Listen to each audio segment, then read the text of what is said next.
Bonsoir. Bienvenue à Un temps pour Dieu, qui est c'est Assemblée Maison. Alors, nous allons parler du combat spirituel. Nous avons vu jusqu'à date les armes spirituelles. Nous avons vu comment on était constitué corps, âme et esprit et comment servir dans le combat avec nos âmes. De quel combat il s'agit et qui devons-nous combattre et comment être vainqueurs. C'est ce que nous verrons dans les leçons qui suivent. C'est le fruit de l'esprit qui combat les œuvres de la chair. Alors, mais le fruit de l'esprit, c'est l'amour, la joie, la patience, la bonté, la bénignité, la fidélité, la douceur, la tempérance. Dans Galates 5, 22. Les dons de l'esprit donnent la victoire sur les circonstances du monde. Le combat à mener touche le domaine spirituel et terrestre.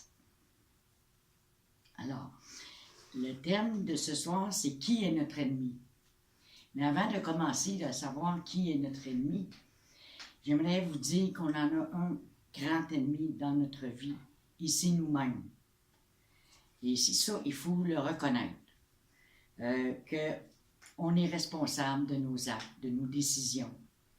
Alors, les décisions qu'on prend, souvent, nous amènent peut-être pas sur la bonne voie, mais l'important, c'est de revenir et de se recentrer sur Christ et de chercher la volonté de Dieu dans tout ça.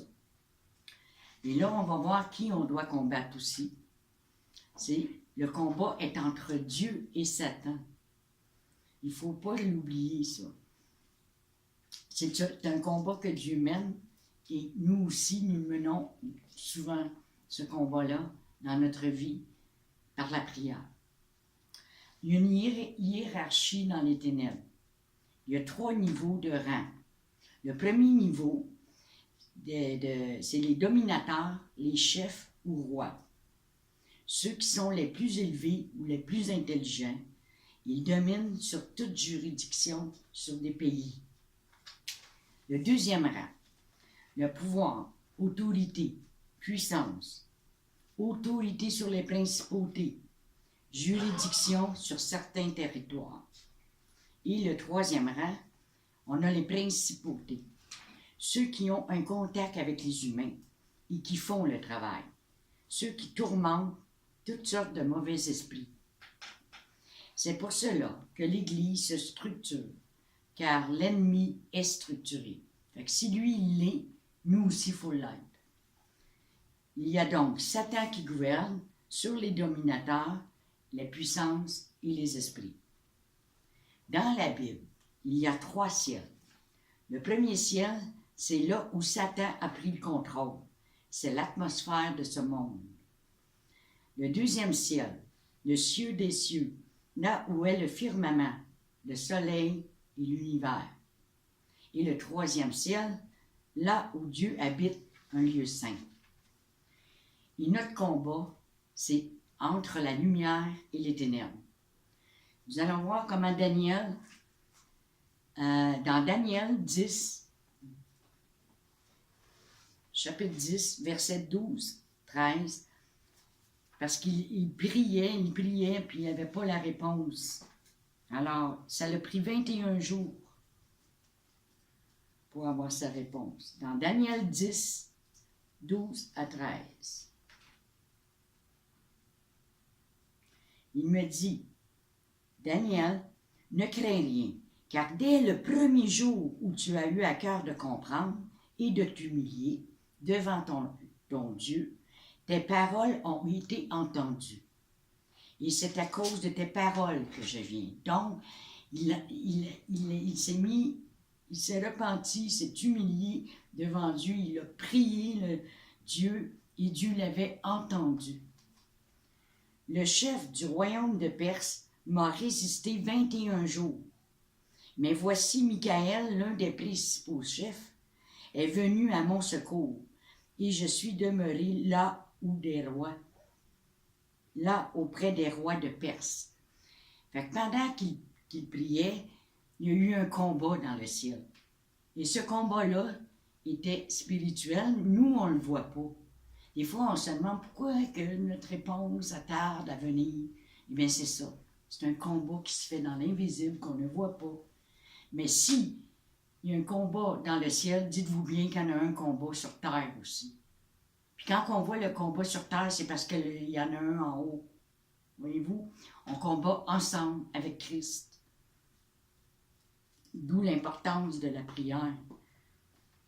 Revêtez-vous de toutes les armes de Dieu afin de pouvoir tenir ferme contre les ruses du diable. Dans Éphésiens 6, 11. La puissance de la prière. Comment c'est important de prier. Parce qu'on ne peut pas aller au combat sans prier avant. Ça, c'est primordial. Nous avons des armes maintenant, nous faisons partie du peuple de Dieu. Le combat débute et se termine par la prière. Alors, nous allons dans Jacques 5, versets 15 à 18.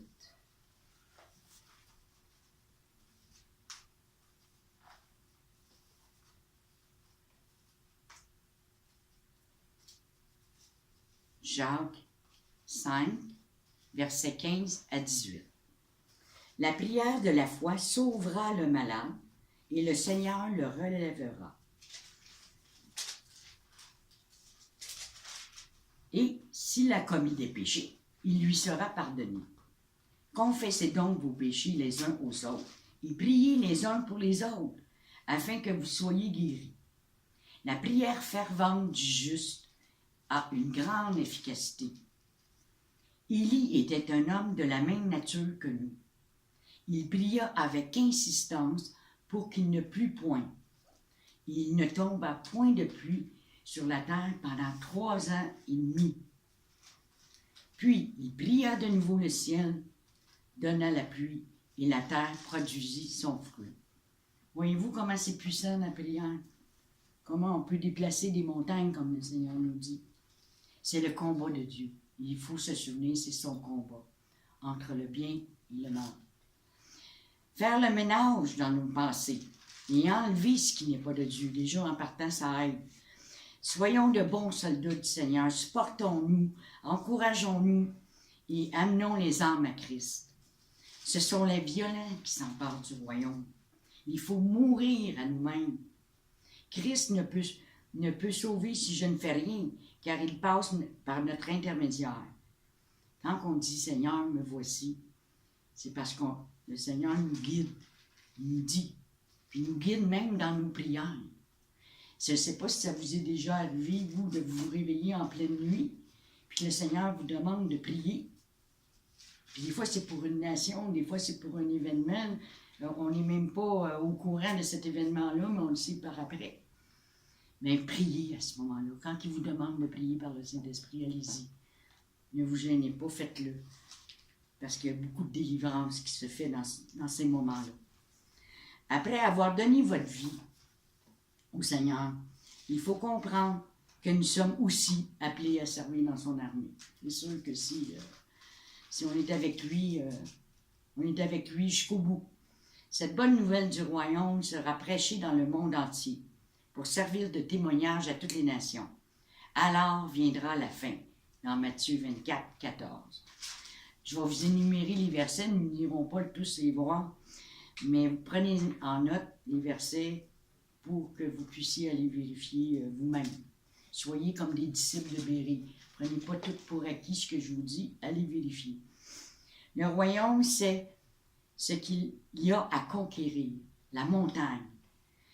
C'est Dieu qui combat par le fruit et les dons de l'Esprit. Parce qu'il a mis en nous les arbres, les dons, l'amour et les fruits. Les fruits combattent la nature du péché. Les dons combattent les effets du péché. C'est un conflit entre 2 royaumes, le royaume de Dieu et celui de Satan. Et si on regarde dans Actes 26, 18, c'est dit, afin que tu leur ouvres leurs yeux, pour qu'ils passent des ténèbres à la lumière et de la puissance de Satan à Dieu, pour qu'ils reçoivent par la foi en moi le pardon des péchés et l'héritage avec les sanctifiés. Nous sommes le peuple de Dieu.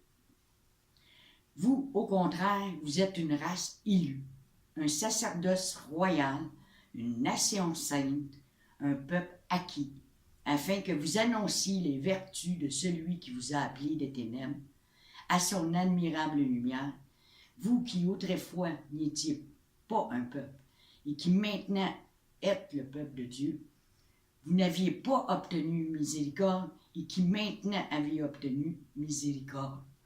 Alors, voyez-vous, quand on est enfant de Dieu, on n'est pas n'importe qui, on est son enfant. Donc, on hérite, on est co-héritier avec lui. Et on est comme partenaire aussi en même temps. Dans 1 Pierre 2, 9, 10. Nous possédons les armes et à nous de les mettre dehors, l'ennemi. Il faut prendre l'autorité que Dieu nous a donnée. Il nous donne des armes, c'est parce qu'il faut les utiliser. Sinon, si on ne les utilise pas. Maintenant, au lieu de juger, maintenant a lieu le jugement de ce monde. Maintenant, le prince de ce monde sera jeté dehors dans Jean 12, 31. Mais quand on chasse les démons, c'est ça, on les met dehors. Celui qui pêche est du diable, car le diable pêche dès le commencement.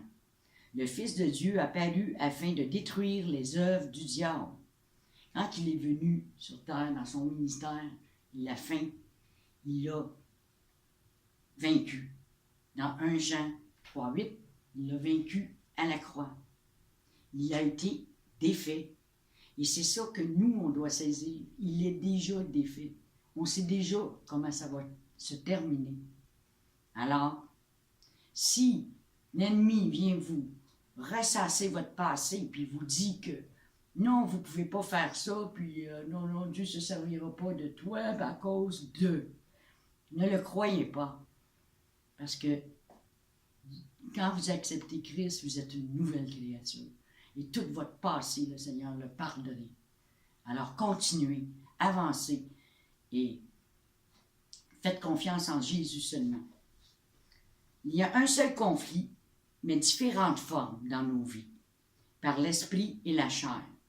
L'ennemi fait des images fausses de la réalité et il faut faire attention à ce qu'on voit. Parce que souvent, ça nous trompe. Quand le Seigneur nous demande de marcher par la foi et non par la vue. Parce que la vue, des fois, on a peur d'avancer justement à cause de ce qu'on voit. Il n'y a rien qui fonctionne, tout va mal, il n'y a rien qui nous annonce que si on continue, ça va bien aller. Mais je vous dis, continuez. Il faut se garder dans la volonté de Dieu. Aucun combattant ne peut combattre sans la prière. Dans 1 Pierre 5, 8, 9. Le corps. L'ennemi attaque le corps physique de toutes sortes de manières. Comment fonctionne le corps, l'âme et l'esprit? La chair, c'est le siècle présent. C'est ça que ça veut dire. Ne délivre pas. La loi est pour les injustes. La loi n'est pas pour nous. Nous sommes graciés. Nous sommes sous la grâce. L'esprit, par Jésus, c'est un renouvellement. Nous avons la grâce. Nous sommes renaître de nouveau, renaître de l'esprit. Et si quelqu'un pêche, il y a un avocat qui combat pour nous. Il intercède pour nous. Puis c'est un bon avocat en passant, là, il gagne toutes ses causes. Dieu reconnaît l'esprit en premier. Nous, on regarde la chair. Lui, il nous regarde l'esprit en premier, mais nous, quand on regarde nos amis, nos frères, nos sœurs, on regarde la chair en premier. Si l'esprit règne, le combat de la chair est vaincu. Donc, il est important de marcher par l'esprit. L'âme. Ce qui est né de la chair est né de la chair. Ce qui est né de l'esprit est esprit. Dans Jean 3, 6. Ce verset nous dit que nous sommes nés de l'esprit et que nous avons le même corps et la même âme. Mais maintenant, ils appartiennent à Dieu. Dans 1 Corinthiens 6, 19 à 20, il est dit: Ne savez-vous pas que votre corps est le temple du Saint-Esprit qui est en vous, que vous avez reçu de Dieu et que vous ne vous appartenez point à vous-même, car vous avez été rachetés à un grand prix. Glorifiez donc Dieu dans votre corps et dans votre esprit qui appartiennent à Dieu. Le Saint-Esprit vit en nous. Il parle à notre esprit, qui parle à notre âme, qui est notre raisonnement, nos émotions, nos pensées, nos volontés. Et notre âme parle à notre corps. Parce que notre âme, c'est elle qui décide. Fait qu'on peut assujettir notre corps selon ce qu'on va lui demander. Si notre âme n'est pas contrôlée par le Saint-Esprit, l'œuvre de l'ennemi va paraître. Ce qui se manifeste dans l'âme contrôlera le corps. Voyez-vous, là, ça part de l'esprit. L'esprit parle à l'âme décide, puis le corps réagit. C'est à quoi nous nous soumettons qui paraîtra. 3 domaines où il y a un danger dans un ministère, par exemple. L'argent, les finances, tout ce qui concerne l'argent. La gloire, l'orgueil et la convoitise, le sexe. Ça, c'est les 3 dangers qui peuvent arriver dans un ministère. Voici certaines manifestations de la présence d'esprit. Exemple, le ressentiment. C'est de l'amertume, la haine, le manque de pardon et le rejet. La rébellion, c'est l'entêtement, l'obstination puis la désobéissance. La jalousie, c'est l'envie, le doute, la méfiance et l'égoïsme. Le contrôle, un esprit de contrôle. La domination, la possessivité et la peur. Il y a l'esprit d'insécurité aussi. La pitié. Les femmes en particulier souffrent d'attendrissement sur soi-même. Il faut faire attention, les femmes ont tendance à s'apitoyer sur nous-mêmes. La solitude. Plusieurs personnes souffrent d'une solitude, même avec leurs conjoints et leurs enfants autour d'eux. La gêne et le sentiment d'infériorité. Si nous disons que nous avons toujours été ainsi, c'est que nous avons toujours eu ce démon. Un sentiment d'être inadéquat ou de ne pas être aimé. C'est un démon mental. La dépression, la défaite, le suicide, le découragement, l'abattement. Comment vous en débarrasser? Commandez-lui de quitter.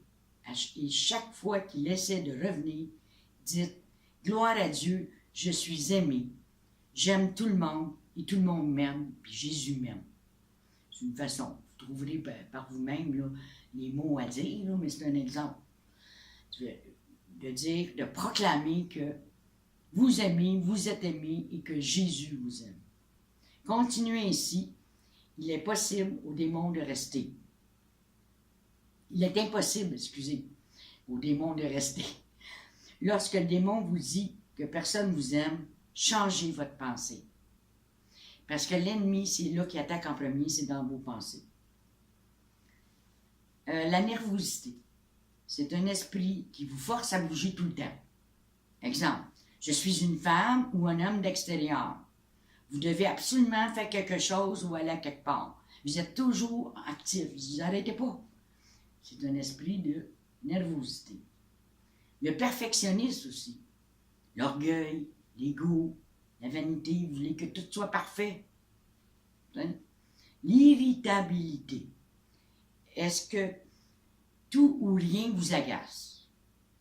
Quand on est rendu là, c'est parce qu'il y a un esprit qui est là pour nous irriter. L'intolérance et la critique. Vous trouvez toujours à redire sur tout le monde. Vous devez trouver une faute à tout prix sur quelqu'un. Pour tous, vous regardez, là, puis vous trouvez à chacun, Ça, c'est un esprit d'intolérance et de critique. Voyez-vous, il y a des choses qu'on peut enlever dans notre vie. Pour ça, je dis qu'on est notre propre ennemi, parce qu'il y a des choses qu'on peut changer avec l'aide de Dieu, oui, en le demandant, puis en le décidant aussi. La délivrance, souvent, c'est nous qui par la proclamation que nous allons faire, de dire que je vais voir chez tous mes frères et mes sœurs tout ce qui ont de bon à l'intérieur d'eux, plutôt que qu'est-ce qui est négatif. Et il y a les problèmes sexuels aussi, comme l'exhibition, les fantaisies, la frigidité, l'homosexualité, etc. Comme on peut voir aujourd'hui, il y a des déviances. La religiosité aussi. La résistance, refuser le baptême du Saint-Esprit, il y en a qui refusent. Ou de parler en langue constitue de la résistance. Le refus d'apprendre le ritualisme, le formalisme, la peur, l'idolâtrie, la religion et les esprits de religion enchaînent plus de gens que toute autre chose. Par exemple, la Bible dit de battre des mains, mais vous ne pouvez pas le faire parce que la religion vous tient lié. Ou de lever des mains pures vers le Seigneur, mais vous ne pouvez pas le faire. Il y a quelque chose qui vous empêche de le faire. Donc, ici, on voit que c'est un esprit qui est de la religiosité. L'occultisme aussi. Les planches Ouija. Hein, si vous avez déjà utilisé l'occultiste, je vous conseille de vous repentir et de demander pardon pour tout l'occulte que vous avez vécu dans votre passé. Et que Dieu puisse vous pardonner tout cela, parce que si vous ne l'enlevez pas de votre vie, eh bien, ce ne sera pas l'Esprit de Dieu qui va être en vous.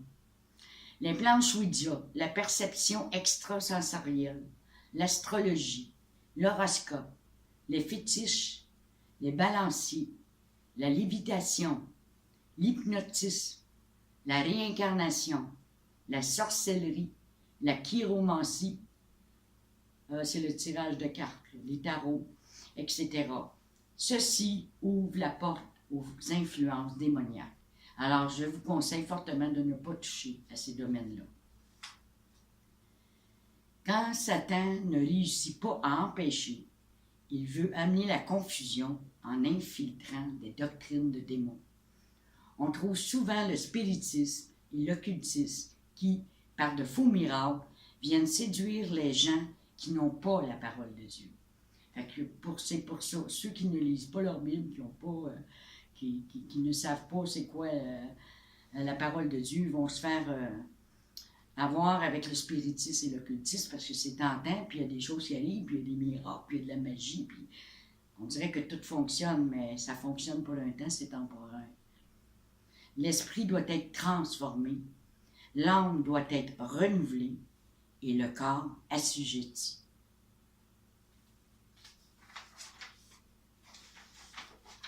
Comment le reconnaître, l'ennemi? Dans Apocalypse 6.2, « Je regardai et voici parut un cheval blanc. Celui qui le montait avait un arc. Une couronne lui fut donnée. Il partit en vainqueur et pour vaincre. Car si Dieu n'a pas épargné les anges qui ont péché, mais il les a précipités dans les abîmes de ténèbres, il les réserve pour le jugement. » Dans 2 Pierre 2.4. Voici les autres noms et titres qui ont été donnés à Satan. L'accusateur des enfants de Dieu. Je vais vous donner les versets que vous pouvez prendre en note. Apocalypse 12.10. Adversaire de Dieu et des hommes, dans 1 Pierre 5.8. Abaddon ou Apollyon, dans Apocalypse 9.11. Belzébuth, dans Matthieu 12.24. Bélial, dans 2 Corinthiens 6.15. Le grand dragon rouge, dans Apocalypse 12.3.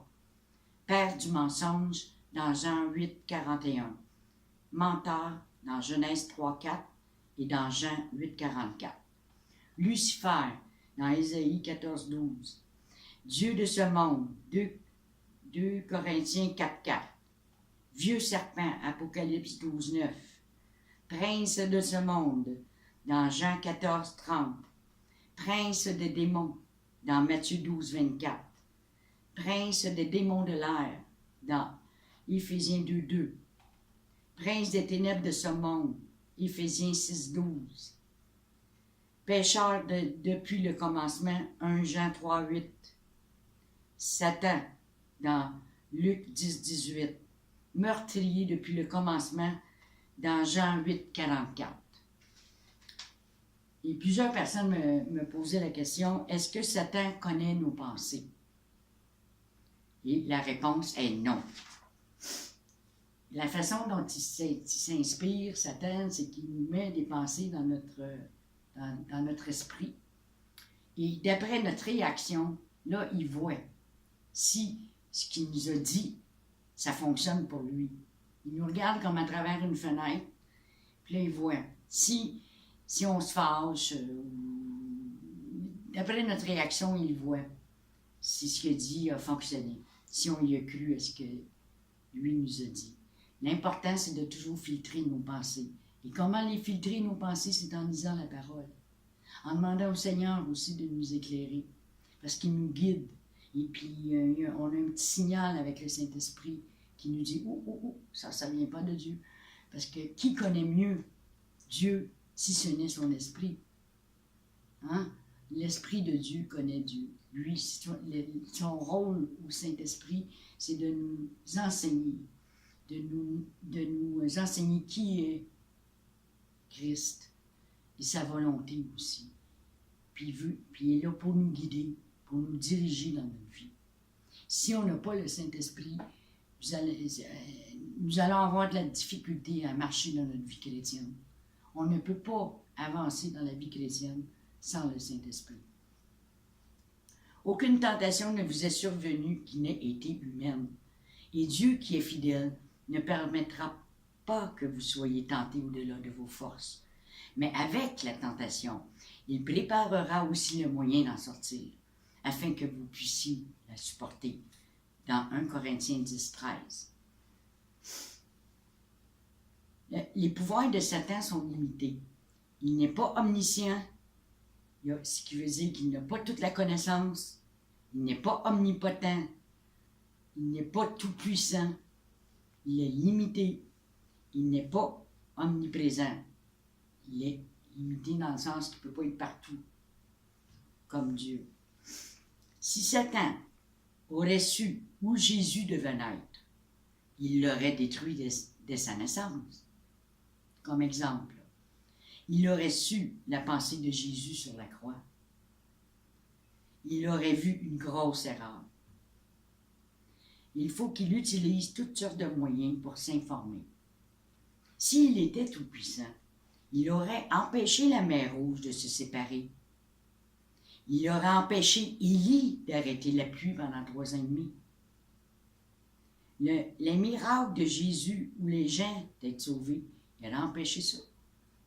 Il n'est pas capable d'empêcher les gens d'être sauvés.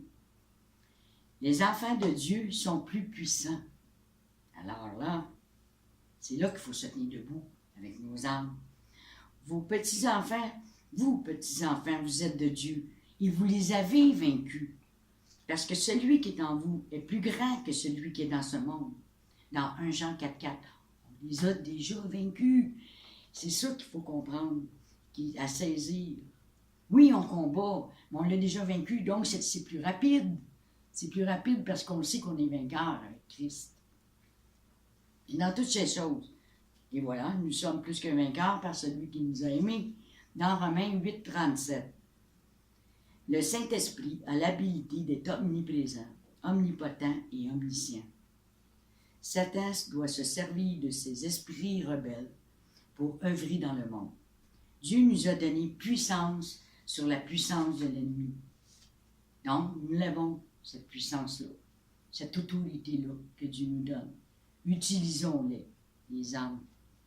Les méthodes que Satan utilise pour repérer, c'est qu'il file notre personnalité, notre pensée, pour interférer dans notre relation avec le Seigneur, pour vous empêcher de lire la parole, pour vous empêcher d'être en relation avec lui, Jésus.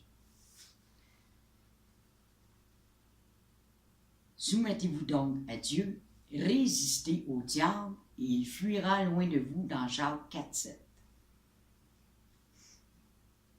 car vous avez besoin de persévérance, afin qu'après avoir accompli la volonté de Dieu, vous obteniez ce qui vous est promis, dans Hébreux 10, 36. Là, nous allons voir les démons qui ont une personnalité.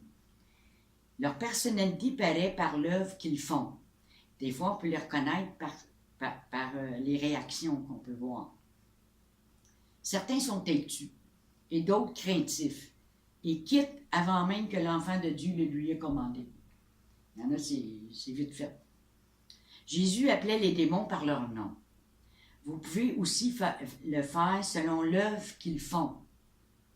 Les démons sont des esprits qui cherchent un corps pour exprimer leur nature méchante. Parce que les autres, ils se promènent, les esprits. C'est un esprit, fait qu'ils n'ont pas de corps. Fait que s'ils ont la possibilité d'entrer dans un corps, ils font. Hein? Fait que c'est pour ça qu'il ne faut pas donner accès au diable. Voici quelques démons mentionnés dans la Bible. Esprit d'infirmité, dans Luc 13, 11. Esprit sourd et muet, de bégaiement aussi, dans Marc 7, 32. Démon aveugle et muet, dans Matthieu 12, 12. Démon séducteur, dans 1 Timothée 4, 1. Esprit de divination, comme quelqu'un qui dit la bonne aventure, dans Actes 16, 16. Esprit mauvais, dans Luc 8, 32. Esprit impur, dans Luc 8, 26 à 36. Démon cruellement vexant, dans Matthieu 8, 24 à 30. Démon lunatique, dans Matthieu 17, 15. Lunatique, c'est qu'il peut se garocher un peu partout. Là. Et un esprit impur est un esprit de tourment. Ils ne peuvent habiter un enfant de Dieu qui vit dans la plénitude de Dieu. Un enfant de Dieu qui vit dans la plénitude de Dieu ne peut pas être possédé. Alors, arrêtez de vous en faire avec ça, parce que plusieurs personnes m'ont posé la question là-dessus, et je vous dis non. C'est pour de là l'importance d'être en connexion directe avec Jésus. Celui qui croira et qui sera baptisé sera sauvé. Mais celui qui ne croira pas sera condamné. Voici les miracles qui accompagneront ceux qui auront cru. En mon nom, ils chasseront les démons. Ils parleront de nouvelles langues. Ils saisiront des serpents. S'ils boivent quelque breuvage mortel, il ne leur fera point de mal. Ils imposeront les mains aux malades et les malades seront guéris. Dans Marc 16, 16 à 18. Certains démons crient, argumentent, plaident, ils supplient beaucoup avant d'obéir au commandement d'un enfant de Dieu. Souvent, laissant sa victime sur le plancher, écumant, ça peut aller jusque-là, se vautrant ou sortant avec un cri, tandis que d'autres semblent laisser leur victime comme morte.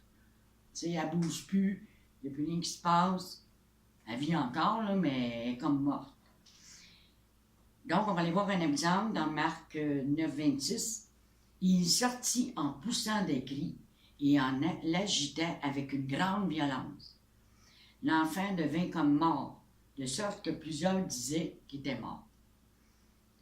Quand Jésus donnait un ordre, il ne changeait jamais, il ne faisait aucun compromis, même si Satan agissait d'une manière sauvage.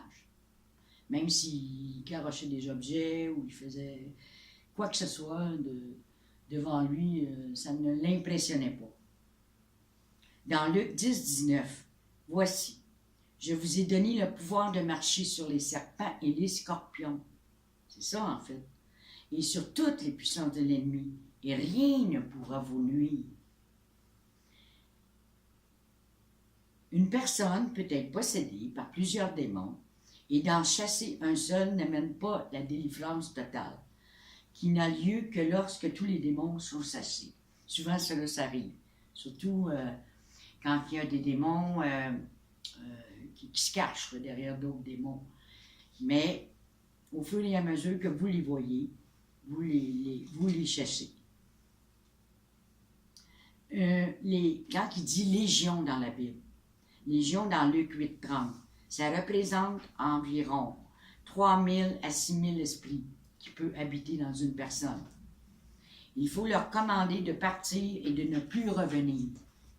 Toujours se rappeler qu'il soit 1 ou 3000, Dieu nous a donné la puissance sur toute la puissance de l'ennemi. L'Esprit de Dieu nous dirige comment chasser les démons. Il y a aussi des démons de maladie et de difformité. Ça aussi, le Seigneur nous le montre. Marchez par l'Esprit, parce que c'est par l'Esprit qu'on chasse les démons. Voyez-vous, c'est l'Esprit de Dieu en nous qui les chasse. Il faut demeurer ferme, sans se laisser troubler par leurs manifestations. Rappelez-vous, Satan ne vient que pour voler, détruire et tuer. Fait qu'il faut aider la personne là, qui a ce démon-là en le chassant, pour la libérer, pour être délivrée. Puis quand Jésus nous protège, il n'y a aucun démon qui peut entrer. Le malin ne peut amener la délivrance et la vie. Pensons à Moïse et les magiciens d'Égypte. Voyez-vous, tu sais, quand on regarde Moïse, il est arrivé, il y avait des magiciens qui, avec leur bâton, avaient mis 2 serpents à terre, avec leur bâton. Tandis que Moïse a pris son bâton, il y a un serpent, puis le serpent a dévoré les 2. Donc, le serpent, le bâton de Moïse était plus grand que le bâton des magiciens. Regardez la manière de servir s'ils portent du fruit. Gardez-vous des faux prophètes. Ils viennent en vous dans vêtements de brebis, mais au-dedans, ce sont des loups ravisseurs. Vous les reconnaîtrez à leurs fruits. Cueille-t-on des raisins sur des épines ou des figues sur des chardons? Chardon ou charbon. Dans Marc 7, 15, 16. Et dans 2 Timothée 3, de 1 à 5, je vais vous le lire. Sache que dans les derniers jours, il y aura des temps difficiles. Et oui, on le voit maintenant. On le voit plus aujourd'hui. De plus en plus, les temps sont troubles.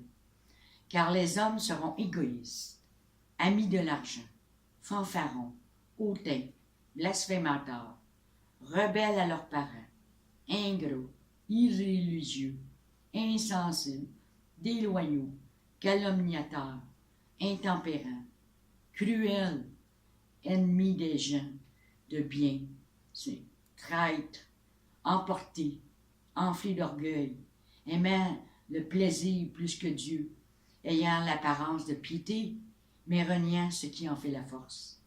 Éloignez-vous de ces hommes-là, dans 2 Timothée 3, 1 à 5.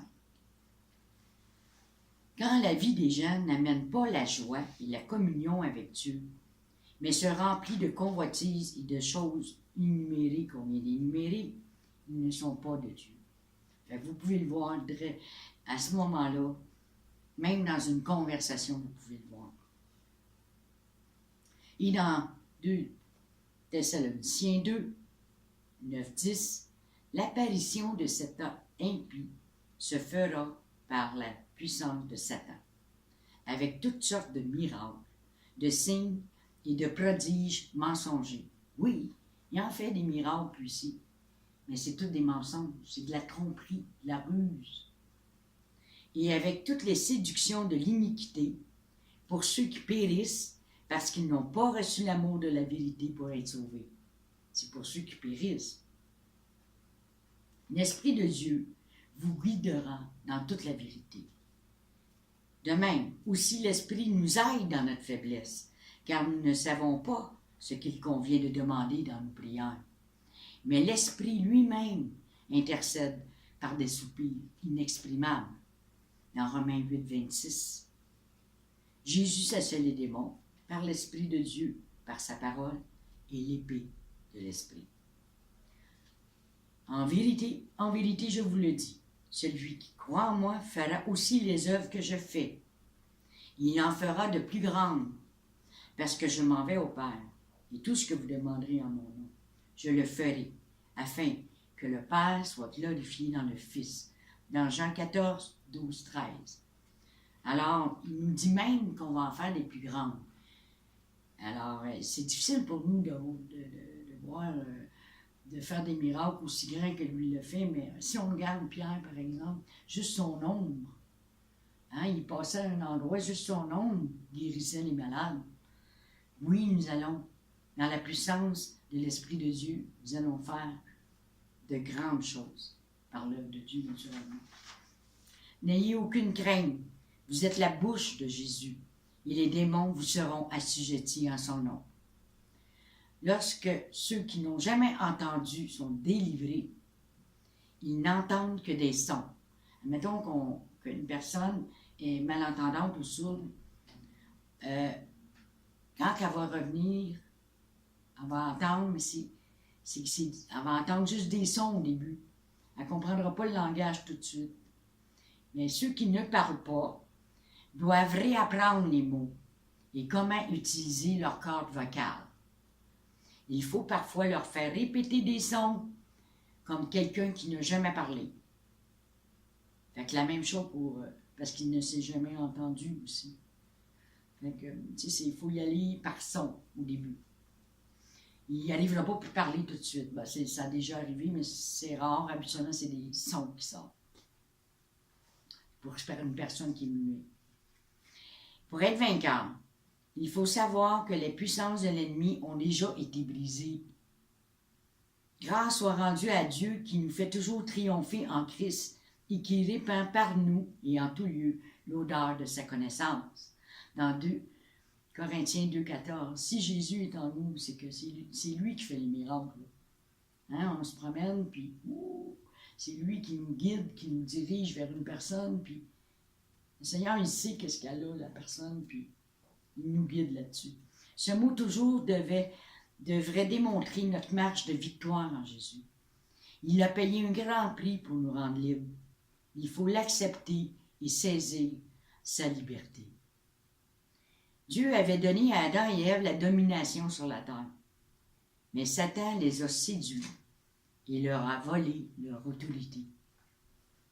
Et c'est ça que le Seigneur est venu réinstaller, l'autorité que nous avons. Satan peut vous tenir liés par ignorance. Il peut vous amener dans la défaite spirituellement, physiquement ou mentalement et financièrement. Il faut apprendre la parole de Dieu et dire à Satan, « Je ne suis plus lié par tes mensonges. Christ m'a libéré. » C'est pour ça que notre pire ennemi, c'est souvent nous, parce qu'on pense que ça vient de l'ennemi, mais il y a des choses qui ne viennent pas de l'ennemi. Qui viennent de nous parce qu'on ne prend pas la position. On ne se lève pas debout, puis on ne demande pas à Dieu de la délivrance. La délivrance, elle peut venir de notre décision aussi. À partir de maintenant, je suis libéré. Et là, ça change tout. Quand vous commencez à prier, vous introduisez la puissance de Dieu dans votre vie. C'est aussi pour cela qu'ils peuvent sauver parfaitement ceux qui s'approchent de Dieu par lui, étant toujours vivants pour intercéder en leur faveur. Dans Hébreux 7,25. Et marcher dans la victoire de Christ. Dans Romains 8,37, Dieu veut qu'on marche dans sa victoire glorieuse. La puissance de Satan est condamnée et la défaite, et il le sait. Fait que c'est pour ça qu'il essaie d'aller en chercher le plus possible des âmes à lui, juste pour narguer Jésus. Parce que Jésus a dit, est-ce que je vais retrouver la foi quand je vais revenir sur la terre?